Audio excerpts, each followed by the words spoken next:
Hello, welcome to Movie Phone, episode 34. Kristen doesn't know that. Every time I say hi and welcome to Lawfully Cat, I can't help myself but say hello, welcome to Movie Phone. Yeah, what's the psychology behind that, maybe? I don't know. Is that what you used to call to figure out what was playing at the movies? Yeah. Don't you remember that Seinfeld episode when Kramer? Never mind. No, I don't remember that one, actually. I remember calling the phone number for the movies. Congratulations, Kristen. You are a millennial. I'm not. I swear to God, I'm not. Well, don't say it like it's a bad thing. And I have seen a lot of Seinfeld. I just don't remember that one. Okay. Well, you have to look it up. It's when Kramer decided, because his phone number got screwed up. So he's like, hello. I do remember that one. Tell me the name of the movie. There you go. I remember that one now. Oh, see, there we go. Kurt is a millennial, and he does remember Seinfeld. Okay, so then Gen Z or whoever, it doesn't matter. Hi, welcome. I love it when he peeks out his mic. Like you can't hear a damn thing when he does it. It's just sorry. It's like watching a gopher. Just like, oh look, cheese. Sorry, that is carrots. Yeah, so this is the last regular episode of 2025. Yeah. Next week we will be off for Thanksgiving. Eating turkey. And then after that, we haven't decided yet if we're going to stream your. Oh, we're streaming it. Oh, there you go. And we're gonna after that. What is it? Four sessions? Be about 5 sessions, I think. 5 sessions. We'll try streaming that and see how that goes. Hell yeah. Hells yeah. But for tonight, we have nothing left to talk about in 2025 news-wise.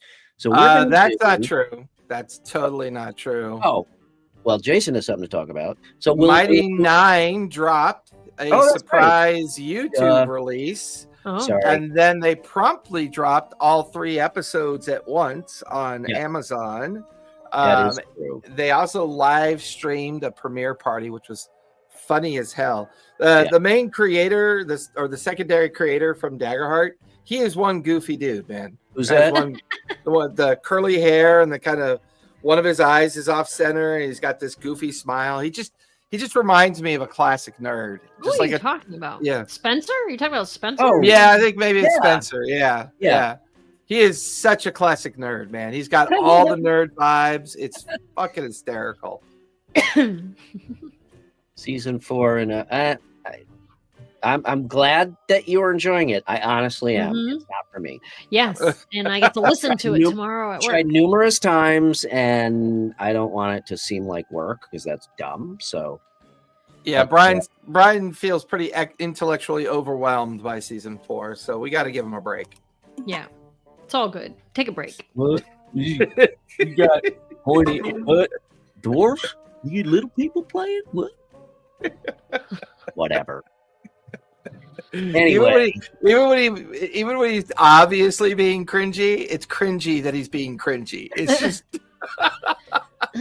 mission accomplished. There we go. Oh my god, that's hysterical. Haven't you heard? Cringy is back in. Cringy is the new. Oh my god. Cringe Squared. They did a great South Park episode in season 27 where Eric Cartman was upset because woke is out. So he was wearing a t-shirt that said woke is out.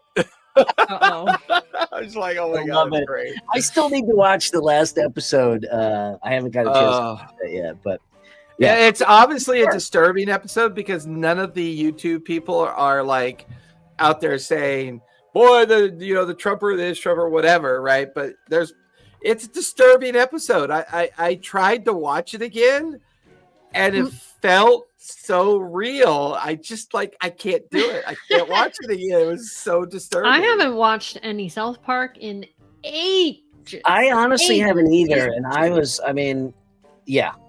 Anyway, but I gotta watch that video. But so anyway, that is obviously, you're right. Big news. Sorry about that. That I'm really looking forward to is watching. And they have another great Humble Bumble available right now. Bundle? It is the Humble Bundle. It's not a bumble, it's a bundle. Yeah. It is the map making mega bundle. You just fried and I downloaded that today for $15. You could do the 4, 8, or 35, I think. And I ended up doing the 8 because it had, everything that I needed, and it was like a $350 value for $15. So I was like, very nice. So awesome.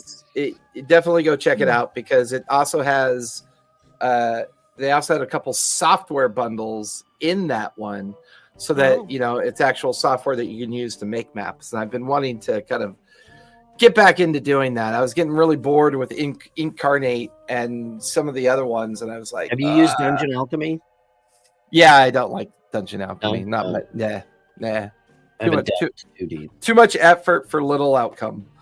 I bought a bunch of different edibles. Black Friday. Oh my God, yeah. We are in full swing. I told you I'm actually doing work for the biggest weed distributor or grower in the country. And yeah, November is a busy month. Well, did they send you samples? For the 4th. Is that what you're trying to say? No. I'm just there's Black Friday, there's Cyber Monday, there's Green now there for in the weed industry, there's Green Wednesday. So promos going also Small Business Saturday.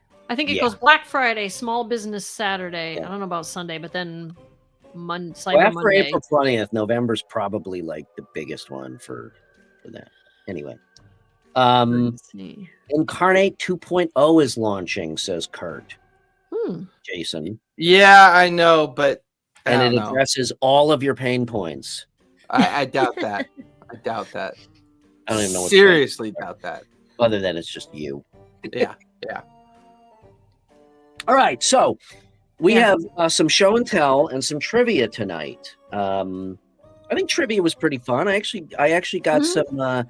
There was some conversations on the feed about some of the questions. So I found it rather educational because I learned a lot. Too. Oh, same. I even learned a lot just looking up questions to ask. Right? Yeah. So Jason, you have show and tell items. I know that. I just have one show and tell. That's all I have. Okay. Kristen, you have show and tell and trivia, and I have trivia. So look at that. I'm the only one who completed both assignments. But between the three of us, we all balance out. So perfect. But you win for this week. You get the I win. What do I get? Absolutely nothing. Woohoo! Same as always. I'll send you some stickers. By the way, Kurt, your stickers will be in the mail tomorrow. Okay, who wants to go first? What are we doing first? You can go first. All right. Yeah. Get the juices rolling. Okay. I got a bunch of trivia questions here, so I'll just jump right in. And then maybe we can do Jason. We can do then we could do Kristen's show and tell. Sure. And then your trivia, and then back to Jason's show and tell. Or however you guys want. Whatever we want to do. Let's just. Okay. I've already got Friday-itis, man. You're gonna have to do all the work today. That's fine. That's fine.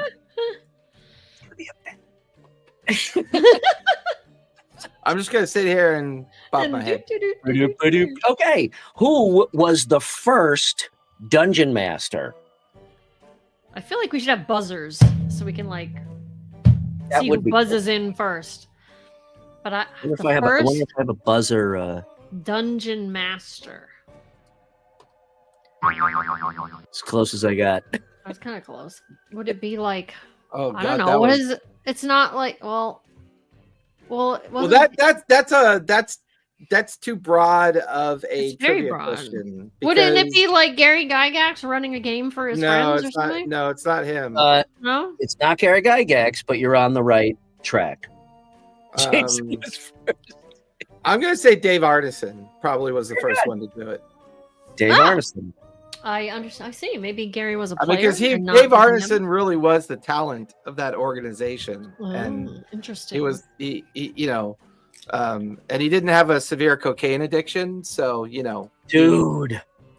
You know, You speak that way about the Luke Gygax is going to watch this, and he's going to be all over your ass. no, he'll be the first one to admit it. His dad had a drug problem. That's part of the reason why he sold everything. Didn't it come out in the 70s? Yeah. Didn't everybody do yeah. drugs in the 70s? Yeah, everybody was doing drugs in the 70s. Maybe he thinks the nerds weren't. Well, in the 70s, it was weed and LSD and hallucinogens. In the 80s, it was cocaine. Oh, the cocaine was in the 80s. Yeah.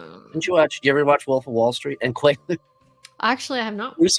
Oh my God, you got to watch Oh, that. it's a Miami TV series that you learn all about, all about the drugs that people were using. I just went to go see the remake of The Running Man, and I really liked it. Oh, yeah, I heard it was good. Yeah, I I heard liked it. It was good. very good. I liked it. Mm-hmm. Awesome. I think the statute of limitations on that movie had expired, and it was due for a remake. I've never seen the original. You know that Employee of the Month award you just got? You just took it away? We just lost it. Damn it. All right, number 2. Okay. Which races in the Monster Manual have their own unique languages that are not mentioned in the player's handbook? Oh. And there are 6 of them, and 3 correct answers will get you a correct. Well, I know one of them's elementals. They have their own language? Oh, wrong. He said wrong. He said wrong. You are wrong. Myconids? Oh, yeah, fungus people, right? Is that what those are? Wrong. Oh my gosh, you're 0 for 2. Now remember, these are not in the player's handbook as a language. Myconids are in the player's handbook as a No, language? I'm saying no. Well, I don't know. Who knows? I don't know if he's gonna fact check you now.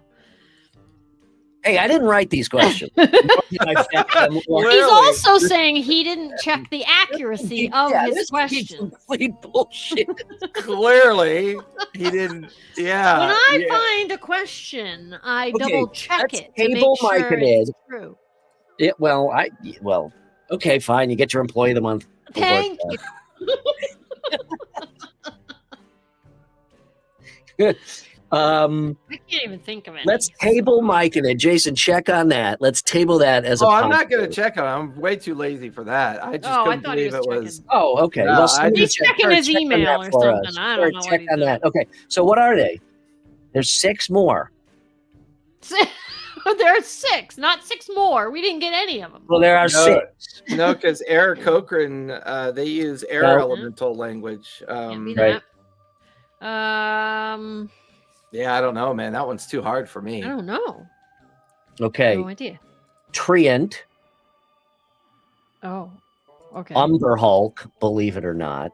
Oh. Why Umber Hulks have their own language, nobody knows. Yeah, that's pretty stupid. Drow. That's even dumber. Because they speak. Is there a dark Elvish? I would imagine they would either speak Underdark or they would speak Elvish. Yeah, well, or these can. Or Yuan-Ti. The snake people. Yuan-Ti may be the only one that I agree with on that list. All the other ones are stupid. Sphinx. That's kind of Sphinx. Sphinx. Stinks. Sphinx. Sphinx. Sphinx.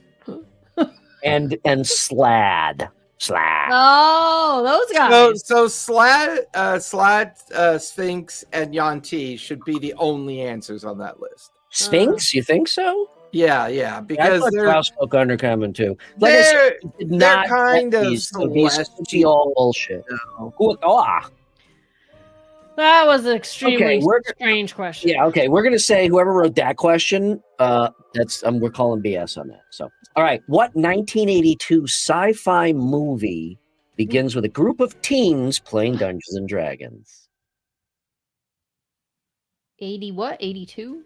82. 82. Very well done. Very well donely mimicked in Stranger Things. Oh, E.T., isn't it? E.T., you got it. I didn't know that there was D&D and E.T. I haven't seen It's that. it's in the It's in the very beginning. Really? 2 minutes, yeah. Oh, that's pretty sweet. I did not know that. The classic trigger shot for that is when the older kid is about to touch the younger kid's hot mom on the butt. Like he's about to do that. Yeah, around the kitchen table, with the one hanging light. all right. I'm gonna have to check that out again. All right. What was the initial budget for the original Dungeons and Dragons game? Budget? Yes. Oh, Are you that's talking actually about like the 3 pamphlets? I for think the it was original Or a D&D. box. I think it was for the white box. I think it was the that's original what I'm asking. release White box? was for the white box. I think they tried to sell 2,500 white boxes. So I'm gonna say like $25,000. I think was the original budget. Kirsten? I am gonna go with 10,000. I'm just taking a stab in the dark. Kurt, 10K? $2,000. Whoa! And for the I bonus, should have gone for $1. Like this price is right. $1. $1 movie? Bob, $1 Movie? I'll buy that for $1. You're never gonna get this. RoboCop. I haven't seen that either. Oh my god! RoboCop didn't RoboCop come out in like 1922 or something like that? I think it was steampunk RoboCop. It was steam-powered RoboCop. When you're talking about the 80s, sometimes teenage boys and teenage girls watch different movies. Okay. Yes, right? Geeks have a standard. I told you I couldn't find anybody to play with me back then, so I was watching other stuff, and I wasn't playing D&D because nobody would play. Nobody would play with me. Nobody wanted to play with me. So I took my toys and went home. May I respond to that? Please don't. Okay. As a bonus, how much of that was spent on artwork? Oh, of the 2,000? Was it 2? Yeah, 2,000. I'm gonna say 1,500. I'm gonna say half of it was on artwork. 3 miles is closest. It's $100. $100. $100 was the artwork? No wonder the art was so bad. So even back in the 70s, the creatives got it in the ass. I don't know what the artwork even looked like in that box, so I should have. Okay. All right. What is the name of the classic D&D adventure module that features the Caves of Chaos? Again, I didn't play back then, so I don't know. Keep on the Borderlands. That's not even a question. That's like a religious statement. All right. What are gold pieces called in the city of Waterdeep? They're dragon coins. They're called... that was a good spot for that little cackle. I know that one. Dragon coins or something. I forget. Yeah, no, you got Dragons? Is it just Is it dragon coins? Yeah. Dragons. Yeah. Dragon. I'll give you that one. Well, of course you're going to give me that one. Pieces. Who's Bitcoin. Bitcoin. It's Bitcoin. Electrum pieces. And then you've got oxidized tin, and every 3,000 of those equals half of an electrum piece, which then equals. Oh my! Exactly. Okay. Name the para-elemental planes. The para-elemental planes. These are way too hard for me. I wanted to pick hard ones this week. Well, these are too hard for Brian. I mean, he wouldn't even know these. All right. Would you have known the answer to your own question? E.T. I would have gotten, and otherwise... No, he wouldn't have gotten any of the other ones except E.T. Yeah. Well, that's the beauty of being the... I didn't even know that plane existed, to be honest with you. I didn't either. It is... You're not going to fucking get it. It's magma, ooze, ice, and smoke. Ooh, so it's where all the pseudopods come from. Basically, kind of, yeah. So you've got earth, air, fire, water, and then magma, which is, I guess, fire. Well, yeah, it would be... Yeah, because if you get like a color wheel, no, bile. Ooh, the bile plane. The bile plane's in LA, bro. If you think of a color wheel, so you've got the 4 basic elements, and then if you combine earth and fire, you get magma. If you combine earth and water, I guess you get ice. If you combine water and I don't know. air, maybe. Why are you being so educational tonight, man? This is making my brain hurt. Was that your last question? You're taking up It's like a you and third I of the show. switched bodies. You're the Am I lazy- on Freaky Friday? You're You might be. Yeah, you might be. You're now the lazy bastard, and I am. Hey the- man, I spent 9 hours prepping the ranch for another rainstorm, man. I'm beat. Oh, I'm exhausted. Earth, water, mud, or you look tired. Filling potholes and putting transmission oil in tractors and Oh my goodness! and then I had to, I had to get all the bread. regular- It's good for you, Jason. It builds character. You're the regular 1 hour east by car Beverly Hillbillies. Yeah, no, it doesn't build. But what builds character is D&D Beyond. Builds character. Or Demi-plane. Oh, the Or water. Demi-plane. Demi-plane builds sure. character. You must too. be a boater or a sailor, I'm guessing. Okay, I last thought you just called him a boner. boner. You must be a boater or a tailor. He said a boater, I guess. Yeah, A I'm boner. gonna go with boner. It felt better. He said you Boner, must got a be a boner boner. Or I'm maybe like, a that's not very boner nice. Taylor when he does the thing. I don't know. All right. Last question. What sword from fiction was the inspiration for Black Razor? Black Razor is a sentient, soul-eating Oh, sword. I don't know. Is it Excalibur? That's the only famous sword I know. No, it is in not. fiction. Oh, Sounds familiar. Sounds really familiar. But I can't think of the name of it. I can almost see myself reading it in the book, but I can't. oh, is that the answer in chat? Nope. Oh. Wrong. Uh, It's not. Thanks for playing. It is not one of the Lord of the Rings swords. no, it's not. Shit. Yeah, I can't remember. I can see it, but I can't quite remember the name. I'll tell you the author of, Okay. of the work that it originates from, Michael Moorcock. Doesn't help me. Elric I don't- on the bone. Stormbringer. Oh, Stormbringer. That's Yeah. right. Mm-hmm. Kristen's like, That's I still all I don't know got. what the fuck you're talking about. Yeah, I don't know what the fuck you're talking about. I want to see Kristen's show and tell next. That's I want the to see what storm she brought. that, that's the Oh, sword that all right. E.T. used when he played D&D in 1982. Okay. E.T. never had a sword. He had a glowing finger and he a had a speaking pen. spell. At best, he had a penknife. I had a speaking Had a- spell too. He had a magma finger. All right, Imagine. Yeah, what do you got? this is my show and tell. Have you heard of Dungeon in a Box? I have. Yes. In fact, I Okay. Kickstarted, big surprise, Mm. 2 years ago, Big surprise. one of their Skinny Minis Kickstarter. So I have yes.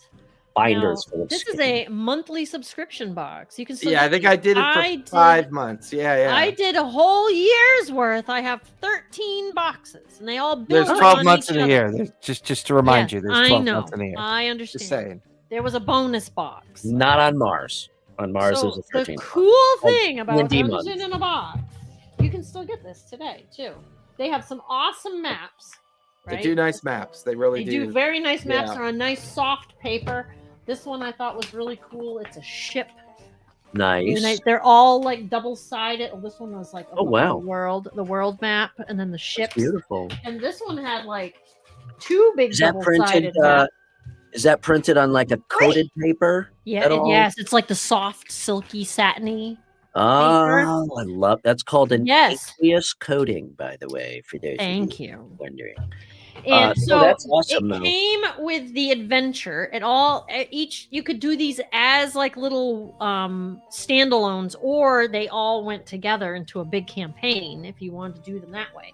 And the cool thing, this had some awesome. It came with terrain for the maps. It came with minis. It has the adventure, and it was a legacy style game. So depending on what the players chose to do, you got a pack of like little stickers to change the map. Oh, that's Depending on what the players chose. They had awesome minis. This one is like a giant crab dude. Oh, so mini minis, not skinny minis. Well, it had both. It had Okay. both. This one didn't have any. Oh no, wait. The skinny minis are right here. See, so here's like the crab dude as a skinny mini, and they're kind of they're like shrinky dinks, kind of, you know, Yeah. like really good quality ones, color. As You long know, as- after I was done with my spirograph, I would often play with my shrinky dinks. Yes, uh, I had a this is spiral. a family show, Jason. We don't want to know what you do. Yeah, I don't want to hear what you did with your shrinky. I can guarantee Um, you. With the it's spiral Actually, graph. skinny minis. And so look I- at you got little crates. It had That's all this awesome. terrain, and your box automatically comes in the mail every month. That's awesome. And I've And how got much is all that sorts. subscription, It's Kristen? like $20 a month, I think. Okay. $20. Or you can, if Pretty you want to cool. fork out some bucks, you can like buy the whole. Well, it's not like Humble season all Bumble of- level value, but given all that you get, I would say that that's a pretty good value. Yeah. Oh, it's really cool. Look at this Yeah. mini. From So the they're Santa they're Claus. skinny minis, by the way. So I got like Oh, a huge amount of those. look at That's this very magma cool. Oh, that's magma awesome. wolf. All these need to be painted. There's a magma wolf, so these are flames coming off of his back. You should send it to Brian. He'll paint it for you. I'll paint it for you. He There's comes so from the many- elemental plane of magma. See, give him a door. He'll always See? open it. Look Mhm. what we all learned tonight. You're welcome, everybody. All right, that was my show and tell item because I have all 13 of these boxes in a closet, That's and awesome. I've never played them. I guess Oh, that well, would be the you and Brian have a lot in common then. yeah, totally. I'm dying Um, to play now. Actually, if you have an active subscription, which I don't anymore, you actually get the digital files for all this too. Oh, nice. So that's cool. If you That's play cool. online, you can get like the digital maps and all the tokens. I will say this. It was fun to go out to the mailbox and have one of these little An treasure actual chests. thing. Yeah. Mailbox. I will say this. Their skinny minis are actually a really They're very cool. fantastic solution Mhm. to having something that looks good on the table, but not having to paint it, not having to Right? take up a lot of storage room. I agree. Because And they're, very, yeah, the they're artwork, color both sides. yep, and front and back. And So they have it's like you see the stands. They give you basket. a whole thing full of stands. Yep, they have flying stands. They Yep. have, They're awesome. you can get binders to hold them all. The artwork and the printing quality is top notch. It's Yeah. the only complaint I have with it Mhm. is when you pop them in and out of the little stands a lot, the stand's Oh, gonna, yeah, but it's because it's Oh. a brittle acrylic. It's not like a, Sure, sure. but that's a minor thing. They are really, as fill-in miniatures for Mhm. very Oh, little yeah. effort. They are fucking Yep. awesome. Yeah, it was awesome. I mean, you get the adventure, you get the map, you get terrain pieces, you get minis, and it just shows Cool. up in the mailbox every month. I loved getting that subscription. Awesome. Cool. Well, thank you for sharing. No problem. Anytime. Jason. So I have been spending the last month working on a Right, project. Kristen, so how about your trivia question? I'm just kidding. Ha ha ha ha ha ha. At least hers will be answerable. Maybe. We'll see. We'll see. I don't know. What was the name of McDonald's meal that the fourth dungeon master ordered on the 5th day of the 82nd night Hamburger. of the summer solstice of the equinox? I'll take Hamburglar for 500. What So was the- I've been trying to come up with a way to solve the need to get quick responses on rule checks, because Oh. running a lot of tables means that Mm. it would be nice to have something other than bouncing over to Matt Colville's page, or there's Oh, all these yeah, places you could try to go. Yeah. So I've been using something called Notebook LM Mm-hmm. for a long time now for different projects and other things. And I've officially moved it off of OneNote and moved everything into my Notebook LM management. And then Okay, so explain to people that don't know what Notebook LM is.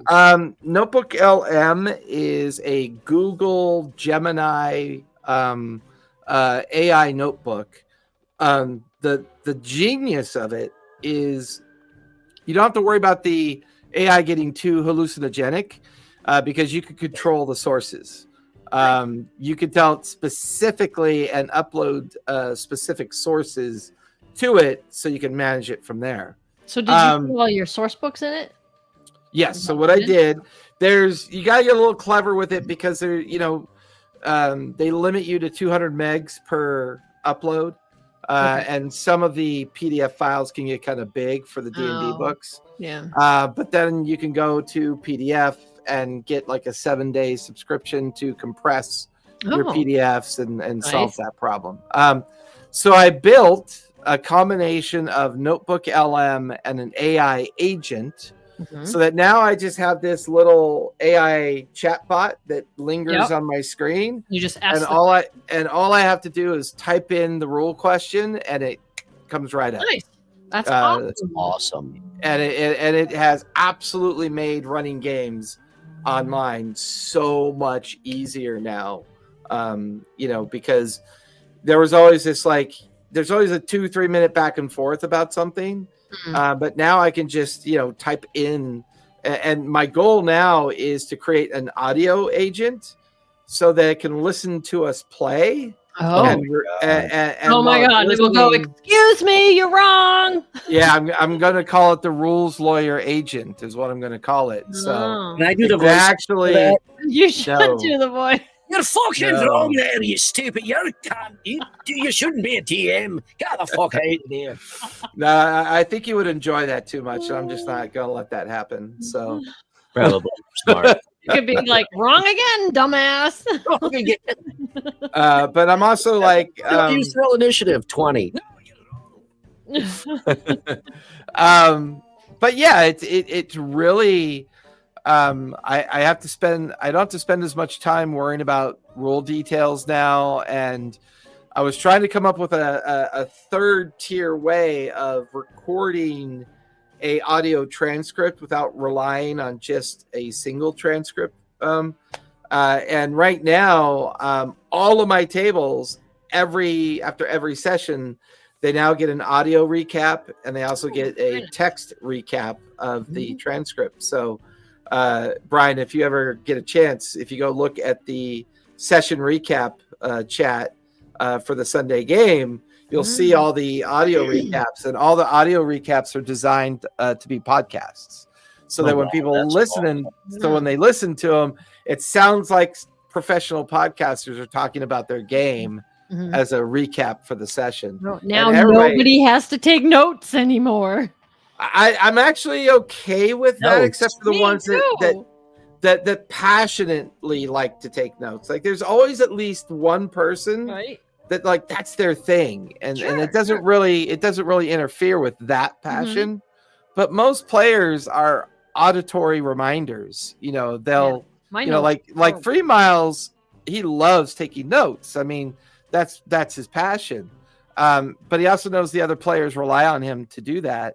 And now between my recaps, transcripts, and his notes, I don't know how far along he's got with the first season of the Sunday night game, but we're trying to write a book. So he's writing a book, and he'll reach out to me when he needs clarification on notes or something that transpired. And it'll definitely, if he writes one for the second season, it'll be a lot easier because all the content is there. It's all. My problem is I take notes and then I go back and try to read them, and I have absolutely no idea what it means.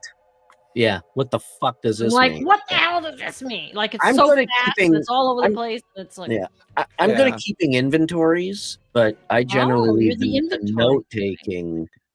Yeah, well, we know what his job is going to be in the Daggerheart game. He's going to be the inventory guy. Well, that's because that way I have control of who gets what. No, that's not how that works. Okay, so where's that sword? What sword? Wait, where's that sword? No. Is it down by the coast? Is that sword down by the coast? This sounds like, and obviously, there would have to be some thought put into this in terms of the content that you are using is technically owned by others, but this sounds like something that should be packaged up with a slick interface.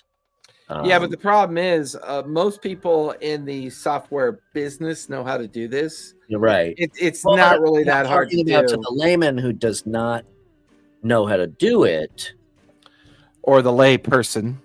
The lay person. Yeah, Brian. Sorry. I know, he's so genderist. 2025. I know, he's so genderist. Yeah, exactly. It's 2025. Don't get me started.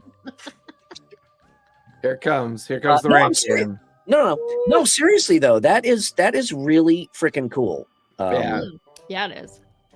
I used to be in love with OneNote because OneNote was how I managed all that. Mm-hmm. And it's pretty amazing how just a simple year's worth of technology evolution, I've already changed like 3/4 of my toolbox. For the most part, like 3 or 4 years, I've been selling the idea of a toolbox that in less than a year is now outdated and it's moved on, So it's like, yeah, but the nice thing about what you're doing is that's just the shell over the top.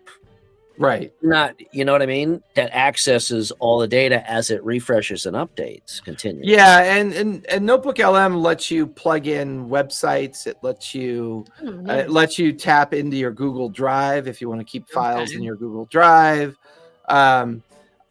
It's Gemini and Notebook LM is not a great creative asset because it's much better as an organizing asset. It's like reference material. Yeah, like if I tell it to, hey, sessions 32 through 35, can you list all the NPCs that I referenced in those sessions?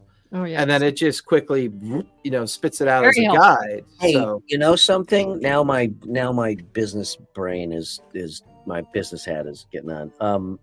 If you could combine that with a creative aspect also, that would be amazing. Because then not only are you asking what's the list of NPCs, then you can get a list of NPCs with their portraits and images. Brian, they call that ChatGPT. It's already been created. Could you get them to narrate what they communicated to the party in a certain voice? That is built into your tool. Is what I'm saying. Maybe I don't know. That's sometimes the rabbit hole gets too deep on this AI shit and this. But I'm just saying if it could be done in a way that didn't turn it into a rabbit hole. Well, it is. What you're saying, you just said that it's better for organization and not creative. Well, if you could put back the creative aspect of, say, like a ChatGPT into but the fundamental spit out. Yeah, but the fundamental flaw in all the AI language models and all the generative models is that when you don't control the source material for the inquiry, it gets very all over the place. It gets it's like a toddler trying to read the encyclopedia. I know that, but again, you developed an agent. You've already specified what sources you're pulling your information from. All you gotta do is expand that list, use these sources for visual input. Yeah, I mean, I've been toying around with different ways to do that. Like, for example, there's these built-in substrates within the Notebook LM, right? So they have an audio recap, a visual recap, a report, flashcard, and a quiz section, because Notebook LM was really designed as a tool for teachers to provide a platform, like an enterprise platform for students. Is this so free? I kind of there is a free version. Yeah, there is a free version. But I do the $20 version because I got rid of ChatGPT. So I use the free ChatGPT because I barely use it anymore. And I mostly use Notebook LM now because Gemini is robust enough that it can take all my preloaded sources and come up with some pretty cool creative stuff for me to kind of interpret and manage. And sometimes I can I'll drop a D&D source book directly into a campaign. Like my Tuesday night campaign, the Age of Restoration, Thordax Legacy. I've got all of the Critical Role content in that source. And then I put all the notes back into the source. And once it has beefy source material, the creativity gets better. That's my point. The biggest roadblock to this would just be working out the licensing for all the source material. But this could be like the ultimate DM's tool. Yeah, but I know of at least 2,000 to 3,000 people that use it for this. So it's like, but again, those are people that know how to go in and write an agent, and for somebody like not necessarily. I mean, adding a source book and then managing a single campaign as a GM, I think is super easy to figure out. All I did was kind of add I used a workflow tool that allowed me to build this agent that integrated into Notebook LM and integrated into something else that I use, and it does this other thing. That's right, but that's where the complexity comes from. But you're thinking, see, this is how brainstorming happens. You're thinking with your brain, which for you this stuff is second nature. For me, even though I get it and I could probably learn how to do that myself, I'd rather not deal with that. If somebody said, here's a tool for a decent price. Well, if you head on over to ttrpgacademy.live, I do have a workshop that I can teach you on how to do this. You shouldn't be teaching the workshop. You should be making a product out of this, but you don't believe in capitalism. No, capitalism is dumb. Yeah, so... But that's really cool. That is really freaking cool. That is very cool. Yeah. So that's my show and tell. All right, Kristen, your trivia. All right. Trivia. And then, okay. Here we go. In the TTRPG Blades in the Dark, what's the mechanic called where the players can retroactively prepare for a challenge mid-heist? I should know this. I have absolutely no idea and no knowledge. Have you ever played Blades in the Dark? I have not, but I'm going to take it. It's a lot of fun. What is it? Retroactively react to a challenge. It's a resource they can manage. So you do little heists in Blades in the Dark, right? Yeah. So in the middle of a heist, say you're like, damn it, in this moment, I really could have used a grappling hook. It's shoulda, woulda, coulda. Do a something. Oh, shoulda, woulda, coulda. Yep, to all of a sudden now have a grappling hook. I forget what it's called. I even have the book on the shelf. It is called a flashback. That's right. I thought it was the coolest name for a resource that you I actually think shoulda, woulda, coulda. You do a flashback to a previous time where your character obtained whatever it is they were looking to obtain or do. And it's their fancy way of labeling retcon, but giving it giving it a resource value. Gotcha. Okay, cool. Yes. And it will cost you anywhere from 0 to 3 stress. Yep. Up to the game master, how much stress it costs, depending on how difficult the thing is you want to do. If it was, hey, I went to the store and bought something, then it may just be, okay, well then pay for it and it doesn't cost any stress. But if it was like, oh, I scoped out this place, ahead of time, maybe that costs 2 stress or something. Mm-hmm. Gotcha. Okay. Right. Next question. What early TTRPG introduced the concept of life paths for character creation? Ooh. I think I might actually know this. Life paths. I'll give you a hint. It was from 1977. This is when this game came out. Oh. I'll give you another hint. In this game, you could also die in character creation. No lie. Yeah, now you've lost me. I don't think I've played this one. That's just now I got. Wow. Maybe you have, and you just didn't know you could actually die in character creation, but you can. God, I feel like I know this. Life paths. Give up. I don't know. Yeah, I give up. Traveler. I never used that in Traveler. In the Traveler TTRPG, apparently you can actually die in character creation. I didn't know that was a mechanic. We Yeah. never used it, so that's Yeah. I crazy. think somebody should come out with a game where you have the possibility of dying when you are buying the game. That would be crazy. All right, go. Okay. Okay, what TTRPG uses 4 characteristics for your character called virtue, vice, a moment, and a brink? Wow, no fucking clue. God, these are hard.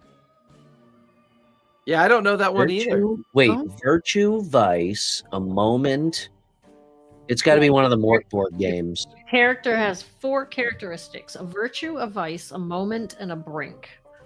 Virtue, either that or like Vampire the Masquerade. It is Yeah, something kind of out there like that, but it's not Vampire the Masquerade. Yeah, I don't know that one. It is a TTRPG called 10 Candles. Have you heard of 10 Candles? Never heard of it. No. Oh, there is a really good. Oh, man, I can't remember who put it out. I watched an actual play of a 10 Candles game. In 10 Candles, you literally have like 10 during character creation, you light candles, or you could use battery operated ones, whatever, little tea lights or actual candles. And then as you're playing, dice rolls can cause the candles essentially count as like a big countdown timer. As you play, there are certain things that can actually make the candles go out, and you want to try to either like be the last man standing or have your character still alive when the last candle goes out. Huh. It does still use dice. Interesting. It That's uses pretty a dice pool. interesting. It uses a dice pool. It's a lot of people play it like Does the around game come with a times, small like fire extinguisher? right. A lot of people play it around That's Halloween an old game. That's been like around for a long in time. like a dark room with nothing but the candles going. That's kind of cool. It sounds like playing Ouija. Yeah. Oh, right. also there's a board game called Lost in the Far or Shadows in the Dark. Shadows in the Dark. You ever played Oh. that? No. It is. I think it's by Ravensburger. Do you make little shadow puppets on the wall? No. But there's a little board, and you have little cardboard trees, and you set up the board, and then you shut all the lights off, and there's a lantern piece, which is an actual little diffused light lantern. You put it on the board, and then you place these little ghosty looking characters. That sounds cool. And they actually hide in the actual shadows that the light makes in and amongst the trees, and they move around and stuff within the shadows. That's You can really move the cool. light. It is Now that you describe that, it does sound kind of familiar. Shadows in the Dark. It is one of the most clever game That is really cool. ideas ever. It is really I want to say the game of 10 Candles that I watched might have been run by Hyper RPG. Do you know them? Yes, they showed up in my feed, and so the moment that you said 10 Candles, I was like, I think that was Hyper RPG Games that showed up in my feed. I think they played a game of that. They do some really cool actual plays. Hyper RPG. They did the whole Kolak thing. Remember I told you guys about Kolak a while ago? Yep. I love Kolak. Okay, last one. Is this my last one? Yeah, my last one. What famous OSR mega dungeon is often described as a dungeon that keeps generating itself? It's got to be the Undermountain Dungeon. Dungeon of the Mad Mage. Mm-mm. No? Tomb of Horrors. This is not Dungeons and Dragons related. Don't think. What you said. D&D. Well, when you say OSR, my mind automatically defaults to. No, it was not D&D related. Oh. Famous OSR mega dungeon. Old school retro mega dungeon. Now I'll tell you though, it did come out. This dungeon came out in 2009. 2009. Don't know it. It featured over 700 rooms and over 40 monsters and 18 magical items. Wasn't that like a remake of Tomb of Horrors? Tomb of Horrors, not Tomb of I don't Nile. believe so. It had nothing to do with Yeah, I don't know. D&D. Shit, Okay. I don't know. The Stone Hell dungeon. Stonehell Dungeon was a book put out, a mega dungeon published by Michael Curtis to be used with the Labyrinth Lord RPG, but it could be easily adapted to other systems as well, so you could use it in D&D. It is a huge ass mega dungeon, and it's for levels 1 through 7, and then he came out with a second book after that I assume is for like levels 8 through. Wait a minute. It's called the Stonehell Dungeon Dawn. Mega dungeon for 7 levels. Yeah. It was this huge ass 700 rooms over and has a lot of tables, a lot of random tables. You're advancing 7 levels over that. That sounds like that sounds like a mini dungeon, not a mega dungeon. Yeah. Well, it has 700. I play a dungeon. Like a mega? I'm doing the dungeon crawl for 3 years, and I only end up level 7. I'm finding another table to play at. Who says it takes 3 years to go through 700 rooms? What's that? Who says it takes 3 years to go through 700 rooms? Depends on how often you play, or how many rooms. I'm thinking in D&D terms. 700 rooms. Well, yes, 30 over years. 700 rooms. I have to be honest. Yeah. I mean, the Undermountain dungeon is like thousands of rooms. Ooh, It's probably the largest dungeon ever created. That's really the cool. Dungeon of the Mad Mage. It's well, absolutely apparently- insane, and I hated the fact that they did that. So I condensed it down to only like There 200 you or go. 300. I made it more logical than just this kind of boring, kind of meandering, Probably Apparently, this staggering is often nightmare. described A as the fractal dungeon pattern that and keeps just- generating itself. Interesting. I mean, that sounds really cool, but Like I 7 said, it levels, was like intended for Labyrinth Lord RPG. I have Well, not maybe heard of maybe the that game- Labyrinth Lord TTRPG. I have not either. Maybe that game has a different leveling. So since we got 5 minutes left, I have a Well, question. those were questions. Those were tough. Those weren't tough. They were impossible. And they were designed to allow Kristen to look smarter than Hey, us. let me just say that your show and tell was mission just a accomplished. tell. Jason, your show and tell was only a tell. It didn't. Well, it that's didn't true. show us That's anything. true. I was too lazy to do any showing. Oh, take that. Well, so I have a question. And I'll start with Kristen. I have an answer. What was your favorite gaming thing that happened in the year 2025? Oh, that I went to Gen Con. That was my favorite gaming Awesome. thing that happened. Yeah, I'm that's supposed cool. to be at PAX U right now, but I'm not. Brian, what was your favorite gaming thing in 2025? I want to say the work that I did on Critical Role this year on Daggerheart and Solar Gardens, but I Ooh. don't know that that's really like a gaming thing. That's kind of more of a selfish thing. So let me say, Mine was pretty selfish. um, You can use selfish stuff. I guess that. I don't know. Yeah, I guess that. Working on the Critical Role stuff? Yeah, that's Yeah. pretty cool. So yeah, and I- the release of Daggerheart as a whole. I think that was probably my favorite. Mm. Yeah. I think my favorite thing about 2025 is I think it was the busiest year in gaming. Like, if you really think about everything that happened through January to now, there was a lot. so much. There was a Like, lot. I mean, God bless WotC for being idiots. I mean, they just gave us unending amounts of content to God. talk about. So much stuff. And it was such an explosion of independent creators, Critical Mhm. Role kind of reaching Yeah, their that's zenith. fun. Just watching the industry as a whole just suddenly just kind of just find its, and here we thought we were kind of winding down from the golden era. And I think the golden era is really all about all these other creators and all these other spaces. Maybe Mm. we're entering the Electrum era. The Electrum. Jeez. Oh my God. I I had almost got at least 2 of my brain cells working again, and then that just killed them both. That just killed them. Carbon nanotubes. Yeah, carbon nanotubes. Well, there you go. And Well, we did it again. Not only did we burn an hour, but we burnt a whole fucking year. and of we this stuff. accomplished nothing. Nothing. My favorite part was when Brian called our guest a boner instead of a boner.